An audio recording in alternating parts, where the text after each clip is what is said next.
Well, here we are with the team that made To the Moon and Back. And we have our director and writer producer in the bottom left-hand corner. So I'm going to let Nate and Rosie introduce their actors, and then we'll start talking about the film. Perfect. Thank you, Jeff. I'm Nate Hapke, wrote and directed the project. I'm Rosie. I produced the project and kind of wore a couple hats on set, helping out wherever I could. We also have two of our incredible actors with us today, Danielle, Rayne, and Julie Romano. Well, I want to say that this is the third film, I think. Yeah. Number 3. One more was in Sherman Oaks back in 2018. And then She and Her was in Film Invasion last summer. And here we are with To the Moon and Back this year. That's right. And I saw the audition one too. So there's actually 4.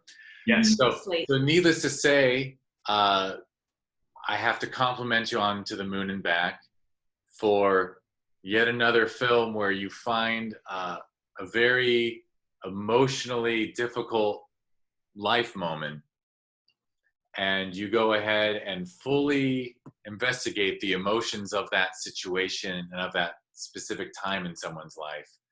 I'm actually forgetting what the better term is than life moment, but sorry?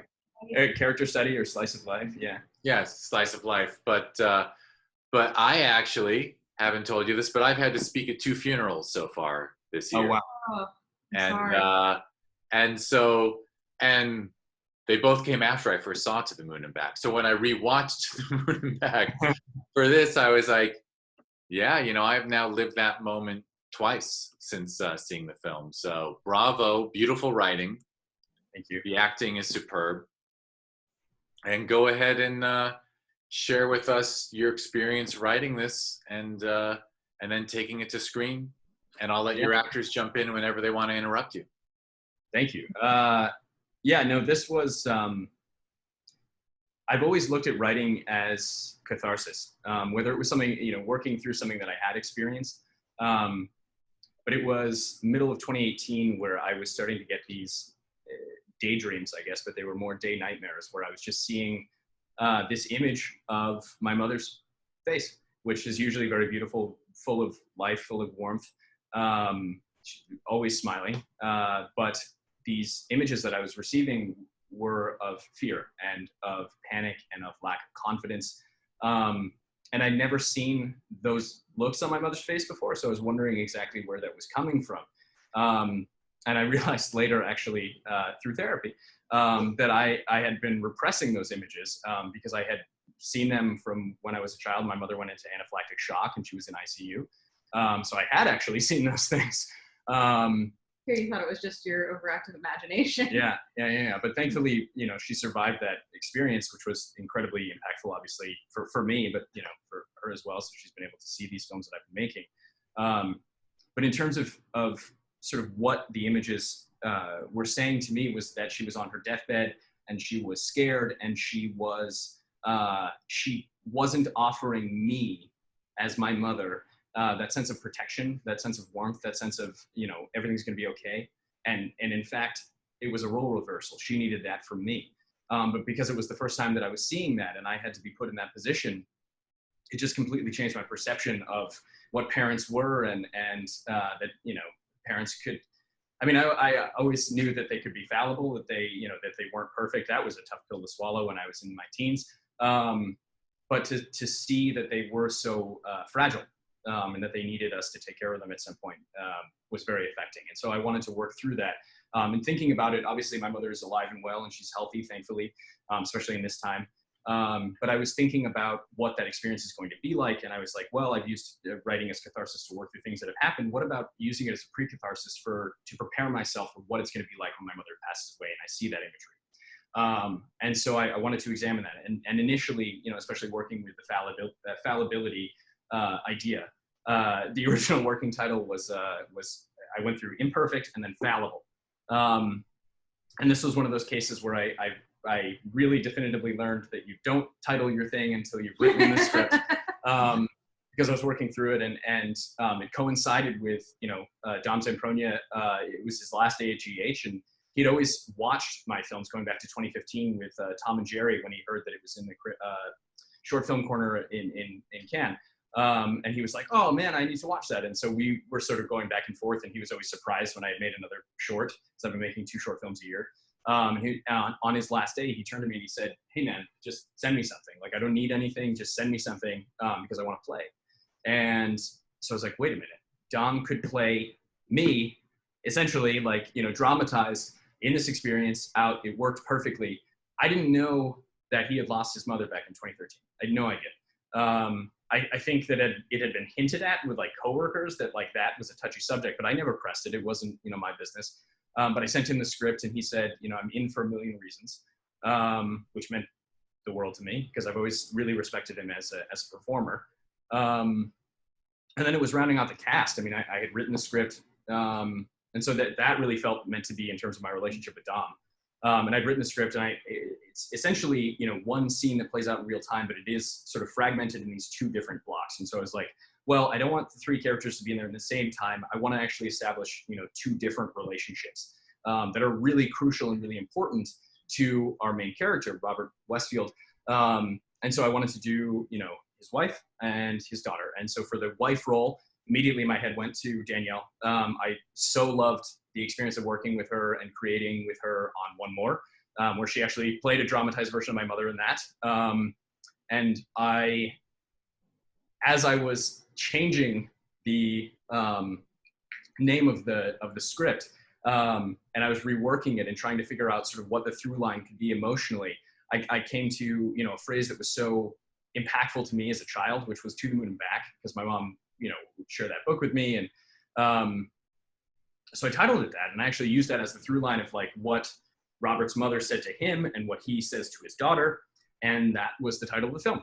And when Danielle initially received a copy of the script, it was fallible.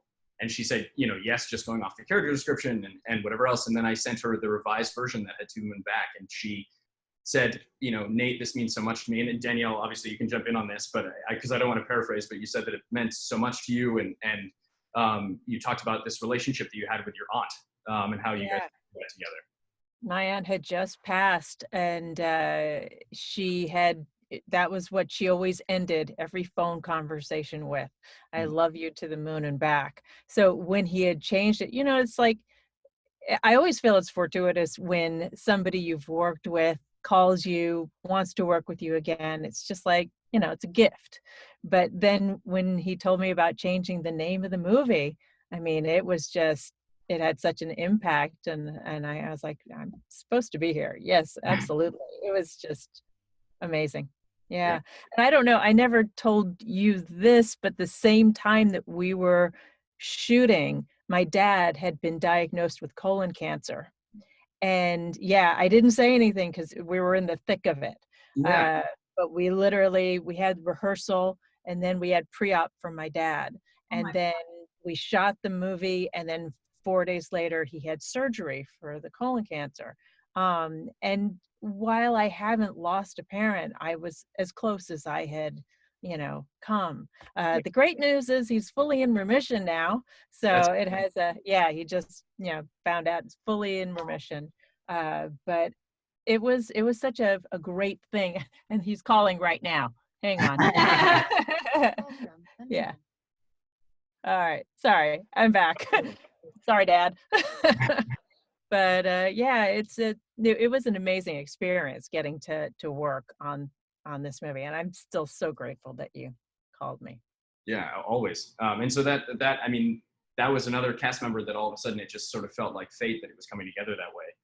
And I've always been a firm believer that everything happens for a reason. And you know, and so that was Dom and Danielle, and then the role of Freddie Westfield was Dom's daughter, and in the film, and Robert's daughter in the film, I should say. And you know, enter Julie Romano, who's somebody that, you know, I have had the pleasure of knowing of the talent, and just sort of for 3 or 4, maybe even 5 years prior to shooting this film. And we'd always talked about like, oh yeah, no, we should do this. And for me, I was like, well, I just want to find something that is right for her. I don't want to just like send her anything. that's kind of how I feel with the people that I want to collaborate with. I want to send them something that's really worth their time and that can maximize their talents. And so for Julie, like the role of this daughter came up, and I was like, oh my God, I think this is perfect, especially looking at the physicality just in and of itself with, Dom and Danielle, and feeling like, oh yeah, no, this could work. And it wasn't until, so you have this for Freddie, the character Freddie, it's her grandmother that has passed away. And that was something that was very significant to Julie. So Julie, you can come in and talk about that. Yeah, totally. I mean, similar with Danielle, feeling like, this was really meant to be, or you feel a really strong connection to the project and the role when you came to me with this idea. I told you right off the bat, this is really special to me because I also lost my grandmother, when I was younger, around 13. And it was just kind of a different thing where in this project, in this role, Freddie is really bringing, so much light and so much comfort and support to her dad. And for me, when I was going through it personally, losing my grandmother, I was the one that needed so much support. I was kind of in the thick of it. I felt really close to her, and everyone always asked, oh, how's Julie? How's Julie? How's she dealing with it? And so doing this project specifically, it was nice to kind of be the person that everyone was to me so many years ago. So it was kind of just that role reversal, and it was just really special to be part of. That's awesome. And the cool thing was, Rosie, you can talk about this. Yeah. One of the hats that Rosie jumped in, because our costume designer, was unavailable for the project, somebody that I'd worked with on 3 previous projects, and Rosie was like, I can do it. And I was like, you're amazing. I've got a sewing machine and a steamer. Perfect. It was a fun project because at this point, this was, I think, Nate's and my second collaboration. Third, if you include Third, if you count Slate. when I script supervised. Yeah. But from like a creative partnership, it was probably our second collaboration. Yeah. And it was really fun because Nate has this incredible talent for finding this kernel of emotion and of memory and of hopes and fears and dreams that are so relatable. Like you can see it happening here with, he had this fear of losing his mother and, looking at a parent that you thought was always going to be there, and sudden realization that this person that you've loved, that has been there looking out for you, teaching you, protecting you your whole life, suddenly needs you to step into that role. And that idea shakes people to their core because if you haven't experienced it, you will, and you're terrified of it. And that was so much what happened in this instance. And so, reading the script, it was this realization of, oh my gosh, you hit on something so profound. Mm-hmm. And that profoundness came in every element of this movie. So in addition to producing, I helped with locations, and the woman who was showing us the church where we shot in like a Sunday school room of a church. And the woman who was sort of the locations manager for the church who I was working with was so moved by the script because she had, sort of those same feelings. And then when we got to the costume design and I was talking to Danielle and Julie, each of them said, I actually have something that I would like to bring to set. And Julie had a bracelet from her grandmother who had passed that she wore. And Danielle, was that pin from your aunt or from your grandmother? Your grandmother. Who is my aunt and my dad, brother and sister. So yeah, that grandmother. That love and that family. And I will say, if you go back and watch the beautiful rose brooch that Danielle has, is what we're referring to. And I will tell you, which got featured actually beautifully by Dana Feidelson's our cinematographer, nailed it. Work. There's this great shot where Danielle meets Dom in profile by the angelic light that's coming through the window, and she goes to grab the speech that she knows is in his lapel, and the camera's up on the two of their faces. They're making eye contact, and then she goes for the speech and tilt down, and you see the beautiful brooch on the downstage, part of the wardrobe. It was really beautiful. So it was really special that part of Danielle's real life could be featured so beautifully. And same thing with Julie and that bracelet. And it was such a funny thing because those instances, the instance with the church and how much Tanya connected with the script, and sort of every person who came onto this project had some way in which they had a personal connection to it. And it made that, I think, the film so much stronger. I will say Danielle and Julie the day before gave me said pieces of jewelry to bring to set because I had all the wardrobe organized. I have never been more worried about anything. I think actually the brooch, Danielle, you had to bring yourself because I was like, I am not chancing losing that. You can, I will text you to remind you, but you got to bring that to set yourself. Yeah, that's solid gold. It was handcrafted in Italy by a man who was famous for turning flowers into jewelry. My dad was telling me the history of it. After that, you know, I probably would leave it locked up if I'd be that scared. But I'm glad he told me that afterwards and not before. But yes, that was a beautiful way to sort of incorporate all the personal connections that people had to the film. Absolutely. Which was important to me. I mean, it's, you know, it's obviously it's something that I'm working through, but it was really very special to me that it wasn't just a story that was going to provide me any sort of sense of feeling like that. Part of working through this experience and this type of story as a cathartic experience is finding that solidarity with other people and finding solidarity, you know, with experience. I mean, when Danielle and I were talking about sort of what the character was going to be and what I was thinking, what she was thinking, we talked about, you know, what her experience has been. Is, you know, Danielle, you mentioned to me on the phone, and I won't share like too many like intimate details, but it was like you were talking about how, you know, you had an experience, a parent passed away, but you knew what it was like when your husband's, I can't remember if it was both of them. Yeah, or one of them. both of my husband's parents have passed away, and the relationship, the being supportive. I mean, marriage goes through so many phases. I mean, right now, marriage is going through quarantine all over the world. But you know, just to be there for your spouse and an element, especially when you haven't experienced it, but to be there for them when they go through it. And it does then, of course, bring you home thinking about your own parents and how much longer do you have. And yeah, absolutely. And that, I mean, and then Julie, you and I talked about, you know, sort of how we could inform different moments. There was one particular moment that's so, you know, affecting to me personally, the story of red balloons, you know, and what those always meant to me on my birthday, waking up at those. And as a writer and wanting, you know, to work through those sort of things for myself, I was like, okay, how can I sort of explain these types of things, and how can I get on the same page with Julie so that she can inform this in a way that it actually is me looking up at them. And so we had, you know, plenty of conversations about things that were important that your grandmother did with you. And that was, I remember, like, we would talk on hours on end, just sort of about what your relationship was with her. And yeah, I remember, actually, it was really funny. I remember your mom coming up after the premiere and saying, you know, Julie, I had no idea, or she said to me, she was like, wow, I had no idea, like, this how much she missed her grandmother and stuff along those lines. It's like, it was really nice that I felt like you had shared those things with me, you know, and it was very special because I think it helped the experience.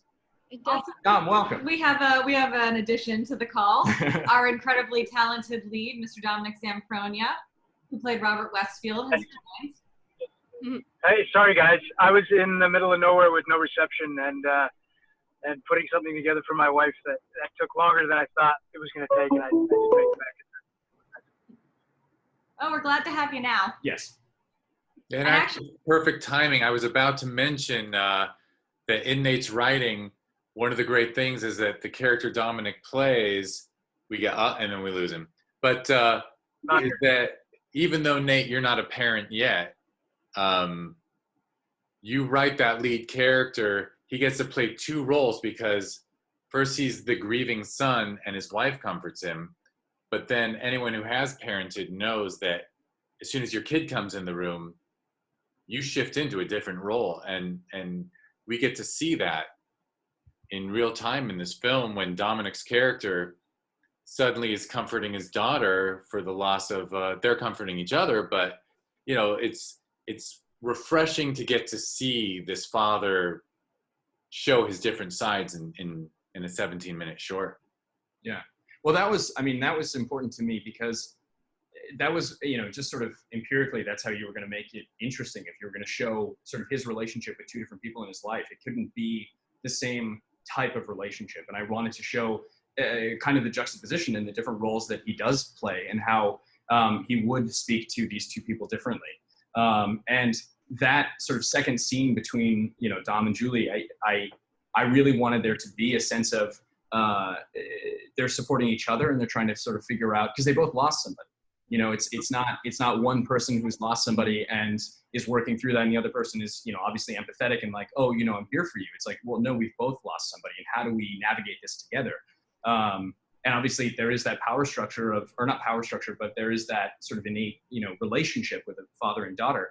But one of the things that I wanted to, you know, sort of showcase is that the daughter can be there for the father, you know, and in a way that is not sort of, you know, emasculating, if you sort of put it in the context of, you know, the toxic, you know, masculine society that we have, but just in a really like thoughtful, sensitive way. And so that was another reason why I wanted to work with Julie on this. Is that she's wise, she's empathetic, she's warm, she's you know, wise beyond her years, and so she could provide that sense of, you know, like, I can do this, I can help you through this. Which is not just true of the character, but of Julie. Yeah. I remember, Julie, the first time I met you, I was like, there's no way that you're your age. You seem so much older, so much more mature, so much more confident, and you radiated that in this role. Yeah.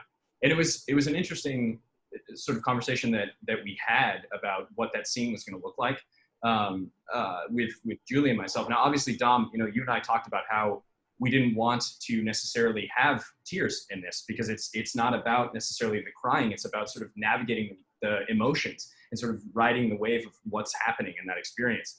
And Julie, we had talked about how, you know, you're obviously very sad, and how there is this sense of, well, I want to be here to support my father. That's why I'm coming in here. I want to help him go do what he needs to do in terms of eulogizing his mother. Like, that's why we're all here in the moment.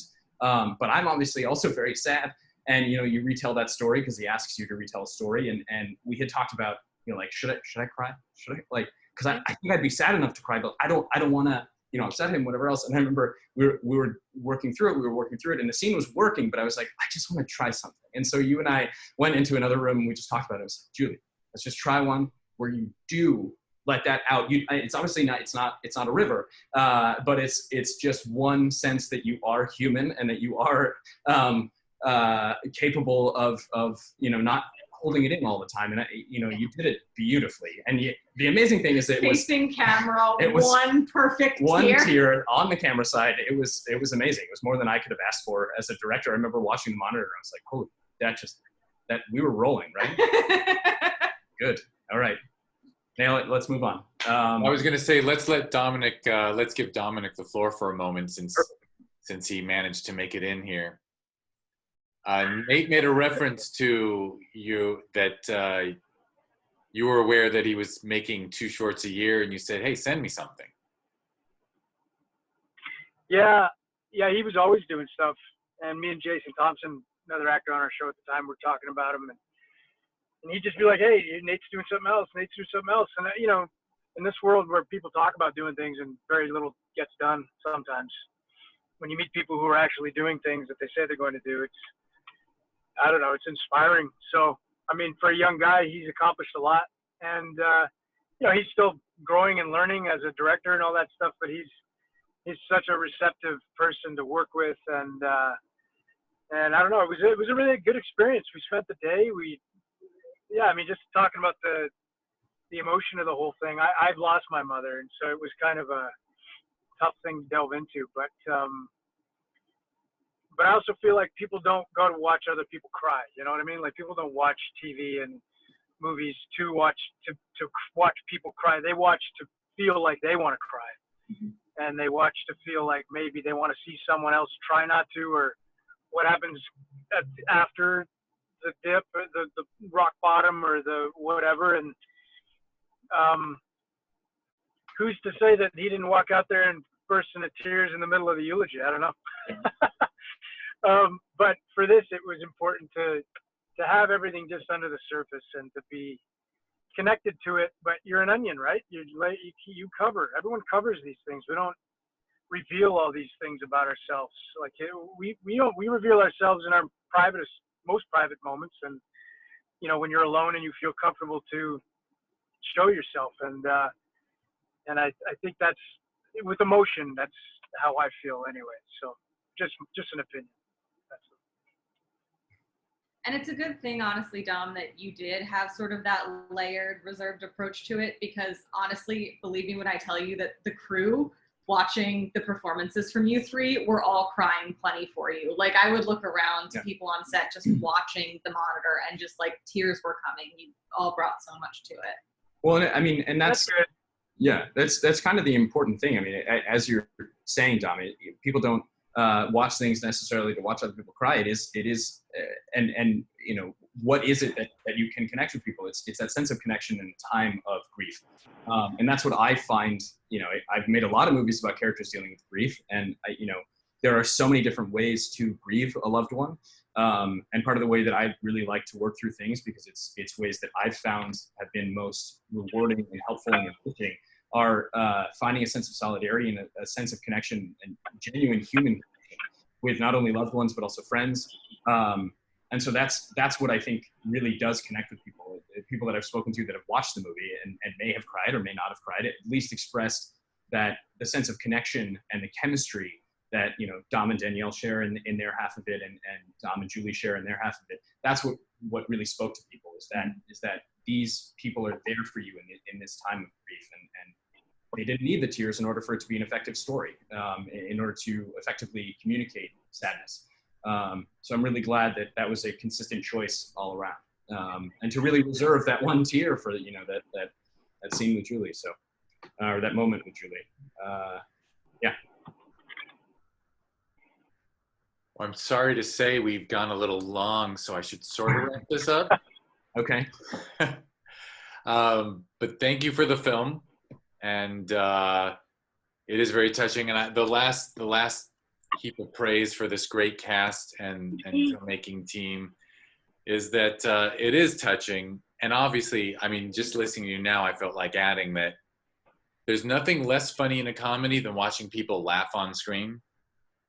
And there's nothing less touching than watching people cry on screen. It's, you show us the moment before they cry. Of course, they're all going to cry at the graveside, but right now they're preparing themselves emotionally, and you're showing us the buildup, which and I actually think most funeral films leave that out, the personal, private moments of the family. We always see the caskets shot, you know. So well done, and it's great to see that that you're making these films and that you have such good relationships with your actors that they show up for you on Zoom Q&As and things, and it's just nice to see. Congrats to everyone, just bravo, great work all around. And thank you, Jeff. Yeah, thank you, Jeff, so for much, Jeff. opportunity to share the film with your audience. It's a great thing. So thank you very much for the opportunity. Yeah. Well, we'll slap this Q&A on after the film, and then we're going to show it for one night only. Yeah. Yeah. So people will have to act quickly. All right. Thank you, guys. Sorry I was late. No problem. Thanks, Tom. Worked out. Okay. Yeah. All right, thanks, All right, take care. everybody. Thanks, guys. Thanks. You.